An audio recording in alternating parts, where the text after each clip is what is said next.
Okay, so let's talk about epistemic moral skepticism now. One of the essays I've been assigning recently, especially my intro class, talks about serial killers as an example of practical moral skepticism.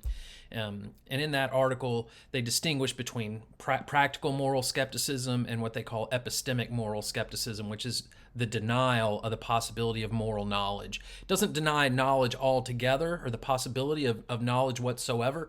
It just denies that there's any genuine moral knowledge. So when it comes to moral affairs, we can't have knowledge.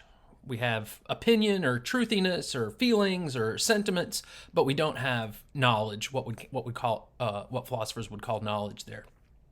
So, again, I use various readings on this kind of topic. Sometimes we might look at J.L. Mackey's oddness argument on this topic. There are other influential or notable, I should say, moral skeptics in the history of Western philosophy. So, one of the more radical ones, but one of the more maybe well-known moral skeptics that's still accepted as a canonical thinker in Western philosophy is Friedrich Nietzsche. So here's a passage where he expresses this view from his notes, The Will to Power. He says, it's a very remarkable moment. The sophists verge on the first critique of morality, the first insight to morality. They juxtapose the multiplicity of moral value judgments. They let it be known that every morality can be dialectically justified. They divine all attempts to give reasons for morality that are necessarily sophistical, a proposition later proved on the grand scale by the ancient philosophers from Plato onwards down to Kant. They postulate the first truth, that morality in itself, a good in itself, does not exist. It is a swindle to talk of truth in this field. So if we can't have true propositions, we can't have knowledge. Moral knowledge, that is. So that's a pretty blunt rejection of moral knowledge and affirmation of moral skepticism from Nietzsche based on the combination of the differences between value judgments. He says the geographical relativity, right? So it's like a pluralist thesis there. And then also this accompanying claim that different views of morality are dialectically justified. So I try to justify my view of morality by debunking an alternative and vice versa. So he thinks that shows that the enterprise of objectivist moral philosophy is flawed then. It's deeply flawed. So there's Nietzsche's, an example of Nietzsche's moral skepticism, which here would count as a form of, since he's denying knowledge and truth, of epistemic, which just epistemology is the study of knowledge. So it's epistemic moral skepticism as opposed to the practical question that's discussed in some articles. Practical moral skepticism being that people are just sometimes not always motivated to be rational. So they can be rational but not motivated to be moral, right? So it's the problem of motivation there as opposed to the problem of whether there's any objective truth with regard to ethics. Let's take a look at another argument. Let's call this the persistent disagreement argument. For, again, a kind of moral subjectivism or against moral objectivity. So it's just a kind of a conversational argument here. So I don't really think that there are any objective or universal ethical, that is to say prescriptive truths. Claims like lying is wrong or you should not lie are not objectively true at all. If ethical objectivism were true, then we wouldn't find such persistent and tractable disagreement over morality. But when we look at morality, what we find are widely divergent moral beliefs that are the focus of much debate. Even people who otherwise agree that there are objective ethical truths disagree over which prescriptive claims are actually objectively true. Some ethical objectivists think it's always wrong to kill an innocent person, while others have developed intricate and subtle arguments that support the view that it's sometimes permissible to kill an innocent so long as it, say, maximizes overall happiness. Some ethical objectivists think that it's objectively true that lying is always wrong, while still others think that it's sometimes permissible to tell a lie. Moral theorists have been arguing over these fundamental issues for centuries, but the same disagreements persist, and no more persuasive arguments or evidence to resolve those debates appears to be forthcoming. It's not even clear what conceivable evidence would resolve those disagreements. So there's no good reason to think that there are any objectively true moral judgments. In other words, ethical objectivism is false. I know that this isn't a popular view among moral theorists, but that's what I believe. I think that all those other moral theorists are mistaken. So we could take that argument and formulate it as a deductively valid argument, strip it down to its bare bones and do a simple modus ponens or a modus tollens argument form there to construct a valid version of that. And then the only question then is whether it's sound. Does it have any false premises? Well, let's take a look at a possible objection here.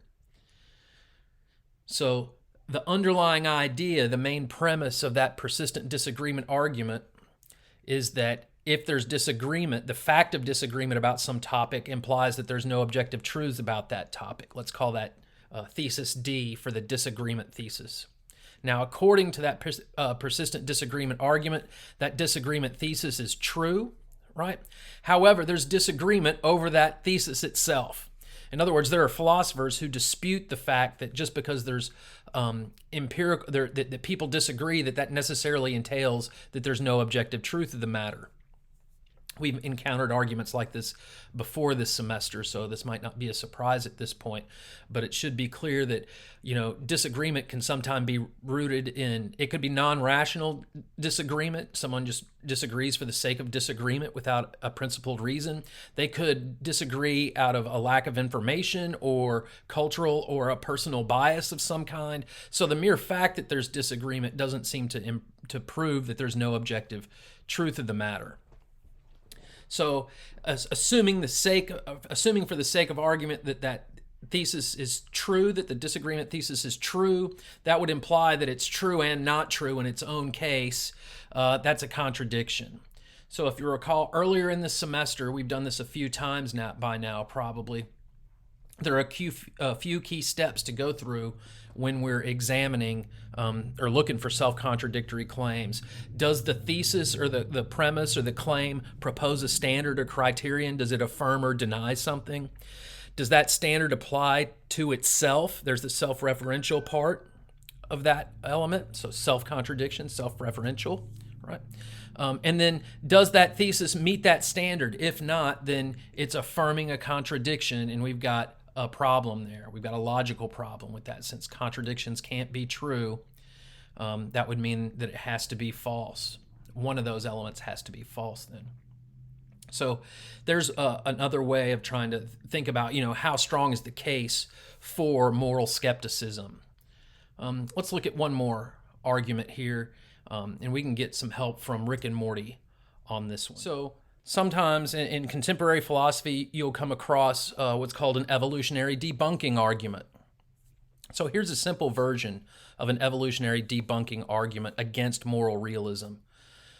So if moral realism is true, then principles, rules, values, etc. exist independently of human belief and practices, but moral principles, rules, and values evolved for survivability. There's the evolutionary debunking thesis. Thus, moral anti-realism must be the case. In other words, moral realism is false. So there's a basic evolutionary debunking argument, again, cutting against the moral realist position. But of course, there are objections. So for example, here's Peter Singer challenging the evolutionary debunking argument. He says, but we argue this is too swift. You can distinguish between intuitions that have evolved in the manner that I just suggested and intuitions that haven't.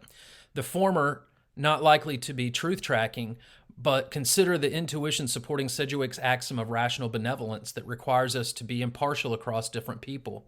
It's very hard to see how that intuition could have conferred any evolutionary advantage. The intuition is therefore likely to be a rational insight into moral truth. So Singer's pointing out there that, look, maybe it's not the case that all of our moral intuitions or beliefs and rules or values that we have, our moral beliefs, are subject to evolutionary debunking. If that's the case, then moral realism might have a shot. Let's end with a basic case for ethical objectivism, or a form of, basic ethical realism or moral realism. So we've encountered this idea of a truth of reason this semester. That's like the law of non-contradiction, for example. It looks like it meets all three of these criteria. So not an empirical claim or empirical truth, but a truth of reason. So it has to be a claim that's obviously true, the denial of which would lead to self-evident absurdity or self-contradiction. B, it's objective in that its truth applies universally across all like cases. And C, it's objectively true such that it does not seem to be a matter of empirical verification. So that the law of non-contradiction looks like a good example of that, but the law of non-contradiction doesn't help us, doesn't guide behavior in any way. It's not really morally, it's not normative in the right sense, right? So we need a fourth criteria to have an ethically significant truth of reason as opposed to just a regular old truth of reason. So that would mean it meets the first three criteria plus it's prescriptive or normative in some way. And so here's some examples of potential candidates for such ethically significant truths of reason. No one's responsible for things totally beyond their control, and equals should be treated equally. So sit and spend some time thinking about whether those two propositions meet all four of those criteria. We can real quickly end by just thinking about the first one. No one's responsible for things totally beyond their control. So it doesn't seem to make conceptual sense to hold you responsible for things that you couldn't control, right? So that would help guide then our assessments of praise and blame or responsibility with regard to ethical or normative affairs, right? So we wouldn't hold you responsible for performing an action if you weren't the author of that action.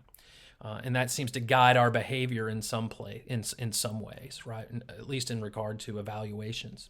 So that's one of the this textbook that I use sometimes. That's their example of an ethically significant truth of reason. That comes from the Classic Questions in Contemporary Film book, An Introduction to Philosophy by Klosowski. So that wraps up a little bit of a discussion of epistemic moral skepticism and a basic case for ethical objectivism. Be sure and read up on the material for this section and post any questions or contact me with any questions that you have.